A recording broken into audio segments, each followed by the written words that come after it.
नमस्कार, मैं पंडित कमलाकांत द्विवेदी लखनऊ से उपस्थित हूँ एक नए विषय के साथ। मेरा यत्न यही अविराम हर घर हो खुशियों की धाम की श्रृंखला में आप सभी का स्वागत अभिनंदन वंदन है आपका अपने चैनल एस्ट्रो सजन पर। आज मैं उनको बधाई देना चाहता हूं जिनका आज जन्मदिन है या उनकी मैरिज एनिवर्सरी है या आपके जीवन में कोई यादगार क्षण आपके जीवन में सम्मिलित है। आज मैं आपको घर में लगाए जाने वाले 10 औषधि और दैवीय पौधों के विषय में जानकारी दूंगा। ये पौधे जहां आपके घर के वातावरण को शुद्ध करते हैं, वहीं ये वास्तु संतुलन में भी आपके सहयोगी होते हैं। वृक्ष जहां आपके जीवन की ऊर्जा, चिंतन और चिंता का हरण करते हैं, वहीं ये आपके जीवन में बहुत कुछ सहयोगी होते हैं। मैं जानकारी दूंगा कि किस स्थिति अवस्था और किस दिन आप इन्हें किस दशा में लगा सकते हैं, क्योंकि सही जानकारी के अभाव में हम लाभ की जगह कई हानि या कई दुष्प्रभाव के सहज में शिकार हो जाते हैं। सही जानकारी आपके जीवन में विकास, उन्नति और चिंतन में सहयोगी सिद्ध होती है, जिसके द्वारा व्यक्ति का विकास, व्यक्ति की उन्नति, व्यक्ति का चिंतन उसका सहयोगी होता है, जो उसकी उन्नति में सहायक होता है। मित्रों, वृक्षों की महत्ता किसी से परे नहीं है। विश्व में शायद ही ऐसा कोई व्यक्ति होगा जो पेड़ों की महत्ता, उनकी उपयोगिता से अज्ञान हो। वृक्ष हमारे जीवन में 72,000 नसनाड़ियों के रूप में हमारे शरीर में रक्त के संचालन में सहायक होते हैं, जो हमारी मस्तिष्क की तरंगों को नियंत्रित करते हैं। ठीक उसी तरह वातावरण में भी पेड़ पौधों, वृक्षों की बहुत ही महत्ता और आवश्यकता है। हम पेड़ पौधे घर में तो रोपित करते हैं, उनका बागवानी का शौक भी रखते हैं, लेकिन सही स्थिति, सही दशा का पता न होने पे कई तरह की विषमताओं को भी हम अंगीकार करते हैं। यदि सही दिशा और स्थिति का भान आपको हो जाए तो आप वातावरण को तो शुद्ध करते ही करते हैं, इसके साथ साथ नवग्रह की कृपा और स्थान की जो माइनस ऊर्जाएं आपके ऊपर प्रभावी हैं, से भी आप सहज में मुक्ति पा सकते हैं।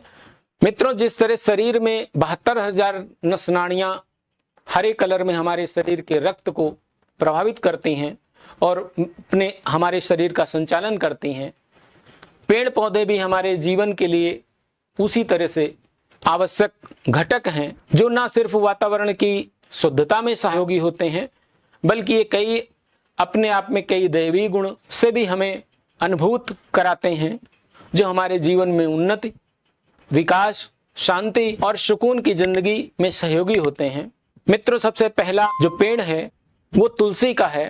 तुलसी की महिमा में मेरे पूर्ववत 2 वीडियो हैं, आप देख सकते हैं। लेकिन तुलसी जैसा दिव्य पेड़ हर घर में होना चाहिए, और तुलसी के बिना नारायण का कोई भी कार्य पूर्ण नहीं होता है। ये अपने आप में ऐसे दैवीय गुण रखता है कि स्थान की जितनी भी वास्तु दोष हैं, ये अकेले समन करने की शक्ति और सामर्थ्य रखता है। यदि आप इसे उत्तर पूर्व दिशा में या फिर घर के मध्य भाग में लगाते हैं तो आपको इसके बहुत ही अच्छे लाभ प्राप्त होते हैं। मित्रों, इसे लगाने के लिए आप कोई भी रविवार का दिन चुन सकते हैं। इसके अलावा आप द्वादशी तिथि को भी आप चुन सकते हैं, क्योंकि ये दोनों तिथियां तुलसी जी के जन्म से जुड़ी हुई हैं, तो इसका आप लाभ ले सकते हैं। मित्रों, दूसरा जो पेड़ है वो हर श्रृंगार या पारिजात इसे बोलते हैं, और लक्ष्मी नारायण का वास होता है, और इसके जो पुष्प होते हैं वो लक्ष्मी नारायण को अत्यंत ही प्रिय होते हैं, और परमात्मा का श्रृंगार इनके बिना अधूरा रहता है। कहते हैं जहां पे हर श्रृंगार की सुगंध जहां तक फैलती है, वहां का एटमॉस्फेयर तो अच्छा होता ही होता है, लेकिन वहां तक के लोगों में आपके प्रति जो आकर्षण बढ़ता है वो बड़ा सपोर्टिंग होता है, और आपके मस्तिष्क की ऊर्जा को सक्रिय करने में बहुत ही अच्छी भूमिका निभाता है। आर्थिक स्थिति के अभाव में यदि आप हर श्रृंगार की माला को लक्ष्मी नारायण को आप अर्पित करते हैं, तो बहुत सहज में आप लक्ष्मी नारायण की कृपा के पात्र बन सकते हैं। और ये प्रयोग इतना सहज होते हुए इतना दिव्य है कि थोड़े ही समय में आपको इसके अनुभव प्राप्त। तीसरा जो वृक्ष है वो है आंवला। आंवला वैसे बड़ा वृक्ष होता है, लेकिन आप घर की वाटिका में, आप गमले में भी इसको स्थान दे सकते हैं। आंवला की जड़ में लक्ष्मी नारायण का वास होता है, और लक्ष्मी नारायण जहां विद्यमान रहते हैं वहां पे लक्ष्मी और सुख समृद्धि शांति अपने आप वहां विद्यमान होती है। आरोग्यता का वहां निवास स्थान होता है, क्योंकि आंवले में विटामिन सी की भरपूर मात्रा पाई जाती है। ये जहां औषधि गुणों को अपने अंदर समाये रहता है, वहीं इसके दैवीय गुण आपकी आर्थिक स्थिति में बहुत ही सहयोगी होते हैं और ये ग्रहों की ऊर्जा को भी बड़ा संतुलित करते हैं, क्योंकि देवगुरु बृहस्पति साक्षात नारायण के रूप में स्थान की ऊर्जा को तो पॉजिटिविटी में बदलते ही बदलते हैं। उनकी कृपा भी आपको सहजता में प्राप्त होती है। चौथा जो पेड़ आप घर में स्थापित कर सकते हैं वो है अपराजिता या विष्णुकांता। इस पे भी मेरा वीडियो उपलब्ध है, आप उसे देख सकते हैं। यदि आपको किसी भी तरह की शत्रु बाधा या घर में ऐसा कोई रोग आपके घर में है जिसके ऊपर अनायास आपके पैसे भी खर्चा होते हैं और आपका मानसिक स्थिति करता है, तो आप विष्णुकांता का जो पेड़ है आप किसी भी शुक्रवार को अपने घर में स्थापित करें। इसे उत्तर दिशा या पूर्व दिशा की तरफ आप स्थापित कर सकते हैं। ये दो तरह का होता है, इसमें एक नीला पुष्प होता है और एक सफेद पुष्प होता है। नीले पुष्प को देवादिदेव महादेव बहुत पसंद करते हैं। यदि आप रोग ऋण शत्रु से परेशान हैं, घर की आर्थिक स्थिति आपके सापेक्ष में नहीं है, तो आप इस पुष्प को नित्य प्रतिदिन देवादिदेव महादेव को अर्पित करें। से आपके घर के मांगलिक कार्य नहीं हो रहे हैं तो आप इन पुष्पों की माला को माता जी को भी अर्पित कर सकते हैं, क्योंकि इसकी जड़ में 64 योगिनियों का वास होता है और 64 योगिनियां आपकी 64 तरह से सुरक्षा का कवच बनाती हैं और इस सुरक्षा के कवच को कोई भी तंत्र मंत्र किया कराया स्थान दोष और पितृ के मानस ऊर्जा प्रभावित नहीं कर पाती है।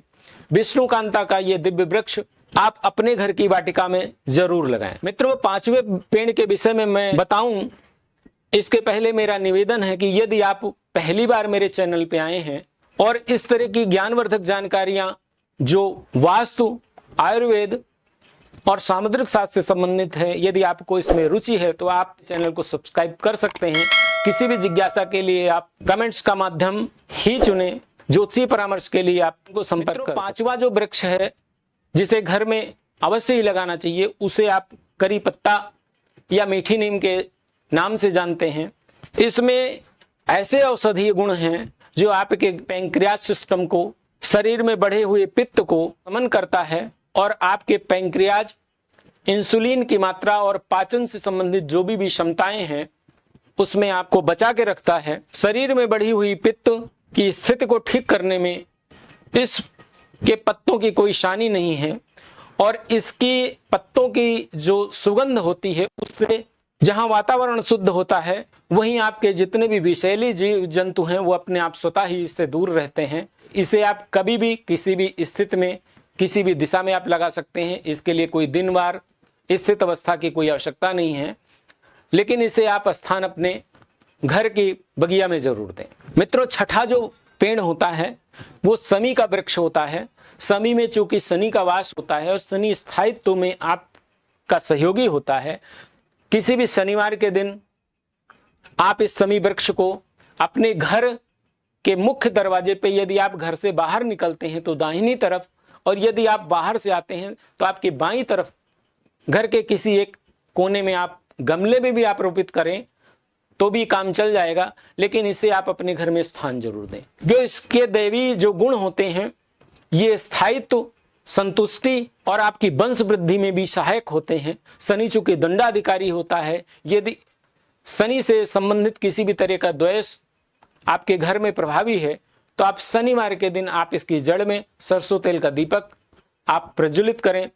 धीरे धीरे आपको स्थान की दोष की जितनी भी विषमताएं हैं उनसे आपको इससे मुक्ति मिलेगी।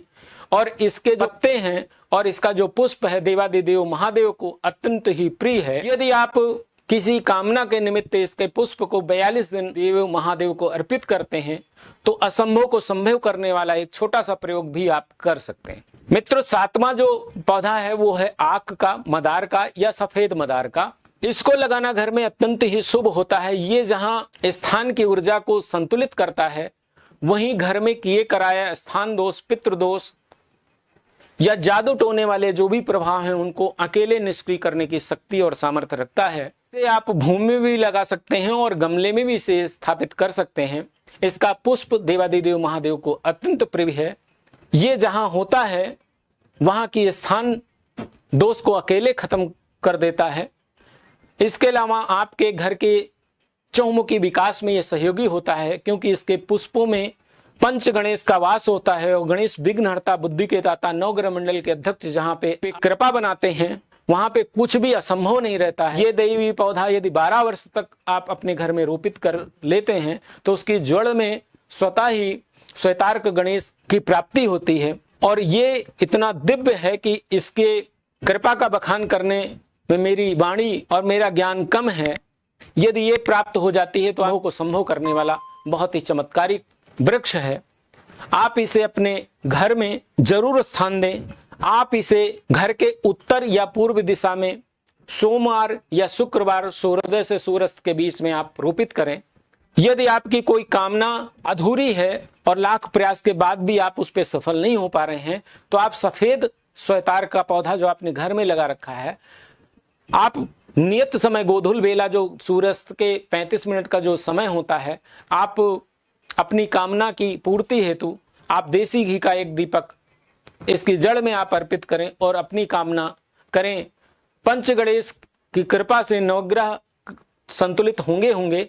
आपके जो भी काम अवरोध हैं, जो आपका काम पूर्ति असंभव को भी संभव करने वाला है, छोटा सा प्रयोग भी आप इसमें कर सकते हैं। मित्रों, 8वां जो पौधा है उसके विषय में कई किंवदंतियां हैं, लेकिन आप उससे हटकर जो हमारे शास्त्रों ने बताई हैं उनको यदि आप मानेंगे, उनके रास्ते पे चलेंगे, आपको कभी भी कटु अनुभव नहीं होंगे। ये 8वां पौधा है अनार का। अज्ञानी लोग कहते हैं एक अनार 100 बीमार, जबकि अनार में हजारों हजार जो उसके अंदर के फल होते हैं ये अपने अंदर दैवी गुण तो रखते हैं, इसके औषधि गुण से भी आप परिचित होंगे। अनार दाना जैसी जो दवाई है, ये अनार के रस में रक्त को बनाने की जो शक्ति है, आप इससे ही इसकी उपयोगिता का आकलन कर सकते हैं। लक्ष्मी जी का कोई भी पूजन बिना अनार के पूरा नहीं होता है। तंत्र प्रयोग में इसकी कलम और लक्ष्मी के स्थायित्व के लिए अनार का ये पौधा आपके लिए दैवी गुण समाये हुए रहता है। यदि आप शुक्रवार या सोमवार को साउथ ईस्ट का जो कोना होता है, जिसे हम अग्नि कोण बोलते हैं, यदि आप यहां रोपित करते हैं तो वातावरण में तो आपको शुभता आएगी। लक्ष्मी की कृपा भी आपको सहज में प्राप्त होगी। ये एक बार नहीं अनेकों बार परिलक्षित है। आप इस पौधे को भी अग्नि कोण पे शुक्रवार या सोमवार स्थान दें। इससे आपके घर में लक्ष्मी की आवत की कई आयाम जुड़ेंगे। आप इसको अपने जीवन में जरूर अपनाएं। मित्रों, 9वां पौधा जो है वो है मोर पंख का, जिसे हम बचपन में अपनी किताबों में रखा करते थे। मोर पंख अपने आप में एक दिव्य पौधा है। मोर पंख और अशोक में से दोनों में से कोई एक पौधा, यदि आपके घर का वातावरण खराब रहता है, कलामय वातावरण है, या एक दूसरे की बात को सुनना कोई नहीं चाहता है, या वहां पे बड़ों का सम्मान नहीं होता है, या घर में अशांति का माहौल बना रहता है, ऐसा अगर यदि आपका घर का वातावरण है तो आपको इन 2 पौधों में कोई एक पौधा जरूर घर में लगाना चाहिए। एक तो पौधा अशोक का है और दूसरा ये मोर पंख का है। मोर का पंख का पौधा जो है आपको घर के अंदर नहीं लगाना है। ये दोनों पौधे आपको घर के दरवाजे, मुख्य दरवाजे के बाहर की तरफ आप लगाएं तो बहुत अच्छा रहता है। ये घर में प्रवेश करने वाली जितनी भी निगेटिव ऊर्जाएं होती हैं, जितने भी स्थान के दोष होते हैं, वो अपने आप में समा के आकाश में भेज दिया करते हैं और आप उस परेशानियों से, उनसे होने वाले जो भी विषमताएं हैं, उनसे आप सहज में बचे रहते हैं। क्योंकि ये ऊर्ध्व गति से ऊपर बढ़ने वाला पौधा है और ये आपकी जितनी भी माइनस ऊर्जा आपके वातावरण की होती है उनको आकाश अनंत में भेजने की शक्ति और सामर्थ्य रखता है। आप इन 2 पौधों में से कोई एक पौधा अपने मुख्य घर का जो मुख्य दरवाजा है उसके बाहर दोनों तरफ जरूर लगाएं। मित्रों, 10वां पौधा इतना दिव्य, इतना चमत्कारी और आप उससे परिचित हैं, लेकिन उसकी सही दशा और सही स्थिति आपकी आवत में हजारों हजार गुना वृद्धि भी कर सकती है, लेकिन उसकी गलत दिशा आपके जीवन में पतन का कारण भी बन सकती है। जी हाँ मित्रों, 10वां ये जो पौधा है इसे हम मनी प्लांट के रूप में जानते हैं और ये सहजता से कहीं भी अपने आप उग भी सकता है और आप ये जहां इंडोर में लगा सकते हैं, वहीं आप आउटडोर में भी, जहां कम छाया वाले स्थान में, क्योंकि डायरेक्ट धूप इसको थोड़ा सा परेशानी इसके लिए अच्छी नहीं होती है, तो आप जहां पे छाया का माहौल हो वहां आप इसे रोपित कर सकते हैं।